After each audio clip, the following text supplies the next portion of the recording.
Welcome to Pastor JD03, the podcast. I'm Johnny Ogletree III, and I'm excited about sharing with you part 2 of What's in a Letter with Cory Perkins. Last week, Cory talked about the military and the historical treatment of black men and women who entered the service. This week, Cory shares with us more of his experience in the Navy and the full experience of what it's like to get a letter. Please use the hashtag JDO3 podcast when tweeting about today's podcast. And now, part 2 of What's in a Letter with Cory Perkins. What is it like to communicate with family and friends back home on a ship? It's difficult to say the least. You know, I served aboard 2 different ships, the USS Independence, which is an aircraft carrier, and the USS Jewett, which is a guided missile cruiser. Both were out of San Diego, California. When I got to the USS Independence, being from New York, I thought I was used to big objects, skyscrapers, what have you. But when I got on that base and I turned that corner, and I saw my ship for the very first time, I'll never forget it. Yeah. I dropped my sea bag and I'm like, wow. Yeah. This thing, it's a floating city, literally. It had about 5,000 men on board. And as far as communication is concerned, it had a full working post office, just like you go into your post office in your neighborhood, right there on the ship. So back then, of course, again, no internet, no YouTube, no smartphones, whatever. So it was letters, you know, and you sat down, and I joined that long tradition of military people writing home to mom and sweetheart and people. Was this your first time writing a letter? No. I mean, I've written letters, you know, prior to that, you know, in boot camp or whatever. But you know, outside of like writing, you know, the Christmas card or whatever, you know how your parents are, you know, go ahead and sign this for your grandma. Yeah. Go ahead and sign this. You know, you didn't really think about writing a letter or whatever. But starting in boot camp, you know, there was a portion of the day set aside for relaxation and the writing of letters, you know, and that's when I really started writing letters on a regular basis in boot camp. So when I got to my first ship, you know, we started writing letters to my mom, to my best friend Mike, you know, to my stepfather, you know, and other people, and just writing letters on a regular basis, you know, and then that anticipation of having a letter come back to you, you know, or care packages come back to you. You know, during Desert Storm, we left Diego Garcia July 29th, 1990. And I didn't walk on dry land again until November 11th when we hit Singapore. I'll never forget these dates. So that whole time we were at sea, nothing but water, north, west, east, south, and down, you know, just water. So we lived as a crew to hear the captain come on the loudspeaker. We call it the 1MC in the morning and give the daily briefing. And he said, we have a cog inbound. The cog is the supply ship.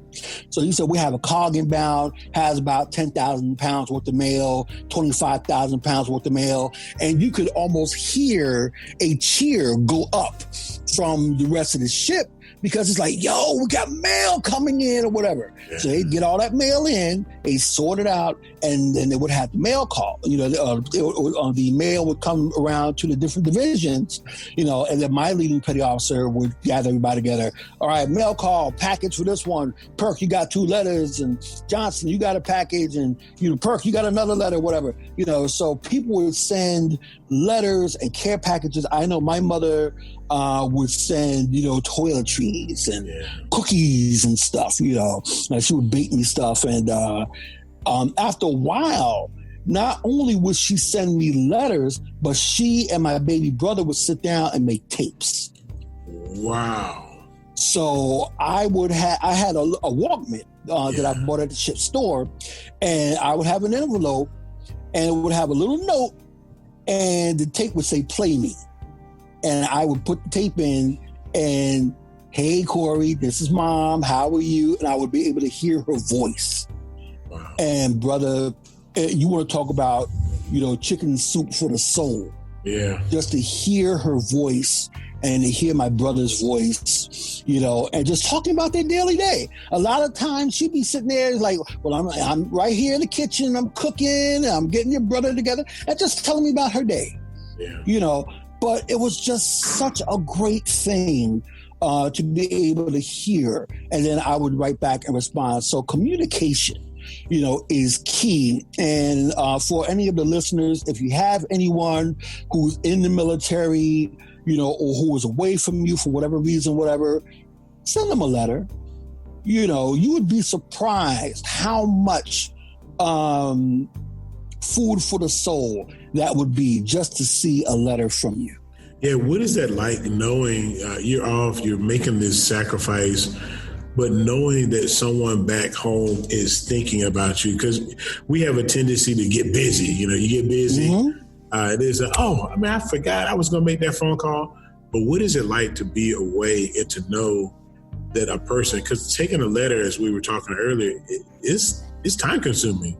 It is. To sit down and actually make sure you got the pen and the paper and the envelope and the stamp and then to actually take time out from a busy day, from tending to the kids and working full time and whatever you're doing on the side as a side hustle, trying to make time to actually write a letter or to record a tape, for Pete's sake. Yes, sir. What did that mean to you? I mean, like golly. It's almost indescribable, because you are in a situation that is dangerous, and you are isolated. You're on a ship, you're in the middle of the ocean, you don't see anybody else but the people you work with, the people on your ship on a regular basis.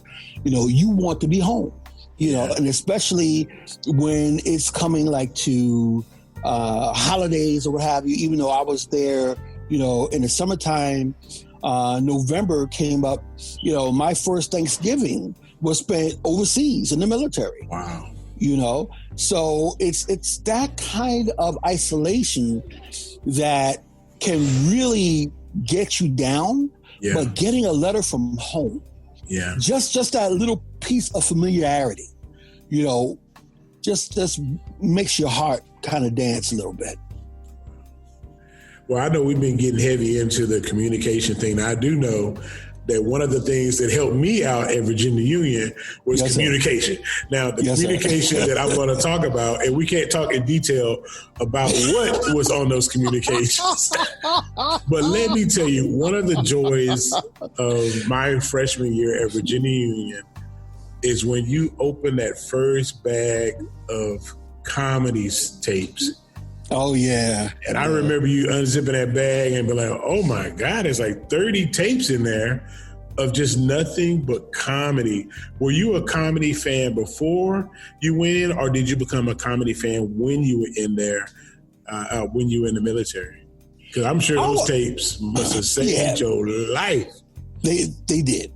I remember my mother had some of those albums. So those are the albums, Red Fox, Nipsey Russell, the old school Kings of Comedy. Yes. Yes. And as a kid, you're not really supposed to be listening to those kinds of things because of the language. But being a kid, you're gonna sneak and listen. And I remember just dying laughing off of some of that stuff. So being on that ship, they had a store, believe it or not, right there on the ship. And a lot of times you had a whole section for tapes because everybody had a Walkman on board. And some of those tapes were in there. So I found the Paul Mooney, I found the Eddie Murphy and whatever. And that's how I collected those tapes. And I would sit there listening and just be giggling. Yeah. And, I love the spoken word. I love, and you know me better, no better than anybody. I love cracking jokes. I love laughing. Yeah. My wife always gives me the look because I'm always trying to make her laugh. And she's just as silly as I am. So it's a beautiful thing that I'm married to my best friend. I've been a stand-up comedy fan to this day. I have Sirius XM radio on my phone, and Kevin Hart has a channel of nothing but stand-up comedy, and I listen to that all the time. So I've been a comedy fan forever. Now, one of the things that when I talk about communication with these comedy tapes and stuff like that, which is a blessing, is that these comedy tapes, these guys are being funny, but a lot of these guys are putting in some serious content.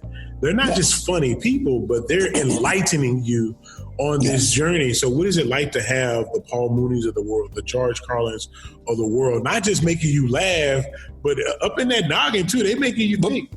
They make you think, and that's what separates a comic from a comedian. A comic says funny things. A comedian says things that makes them funny. So one of my favorites is D.L. Hughley. And if you're not familiar with his work, go to YouTube and see not only his stand-up, but some of the interviews that he's one of the smartest guys, out there. And he talks about everything from racism to sexism, and I mean, go back to, as you said, George Carlin. If you go to Richard Pryor, which makes him, the undisputed god of comedy, he was doing this in the 70s, talking about racism and different things, and he would have you dying laughing, but afterwards you're like, wow. What he said is true, So I love things that make me think as well as laugh. And people like Dave Chappelle and D.L. Hughley and Chris Rock, people that are on that level who can turn a joke, but can also make you think as well. It's a great thing.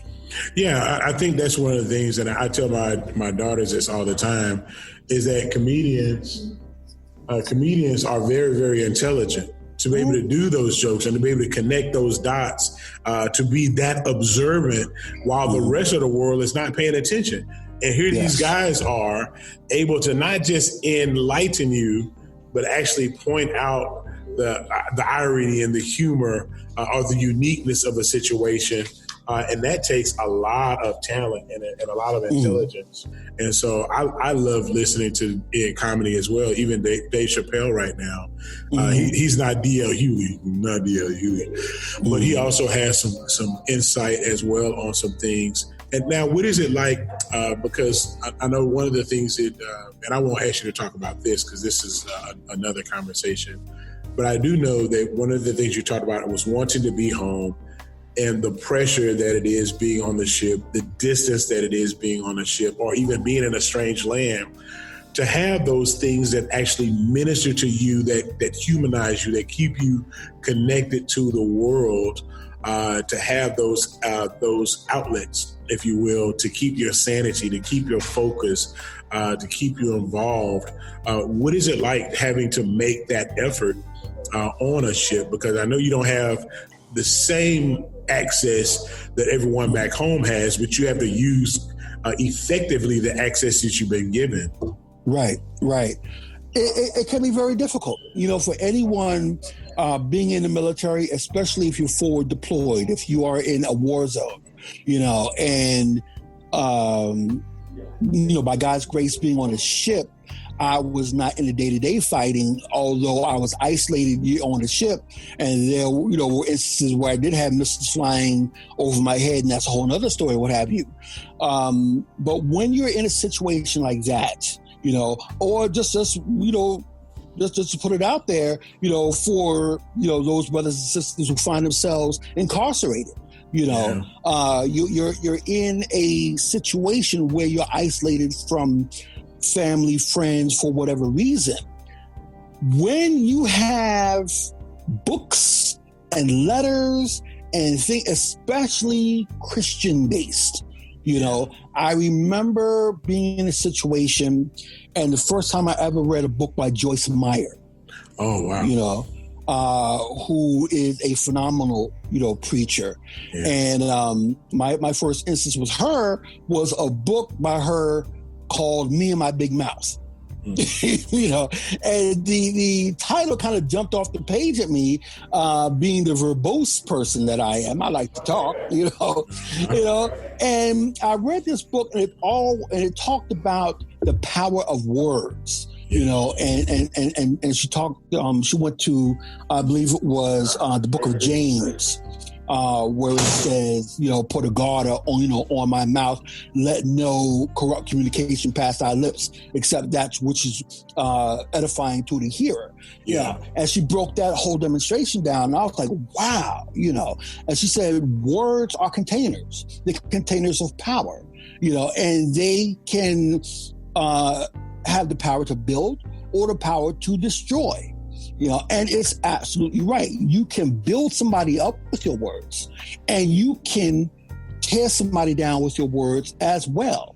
And be they written words or spoken word. And I mean, that ties into this, you know, 21st century life that we're living now, because everyone is writing, because you have Twitter and you have Facebook and you have Instagram. So everything is written, and you can destroy somebody with the words that you write. Yeah. You know, you have kids out here literally killing themselves because of what's being written about them on social media.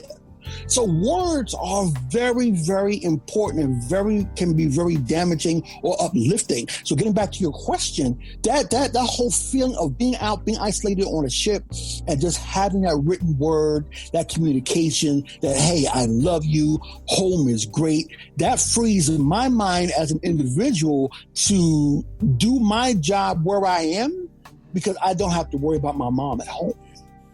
So it's not just the communication, but it's what is communicated. Thank you for spending time with us in discussion. We appreciate the tweets to hashtag JDO3 podcast and look forward to having great discussions with you in this community. Join us next week for part 3 of What's in a Letter with Cory Perkins.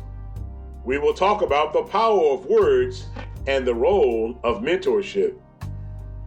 Be sure you enter the conversation online. You can find all posts by using the hashtag PastorJDO3. Thank you for joining us for the podcast, Pastor JDO3. I'm Johnny Ogletree III, and I look forward to future discussions with you.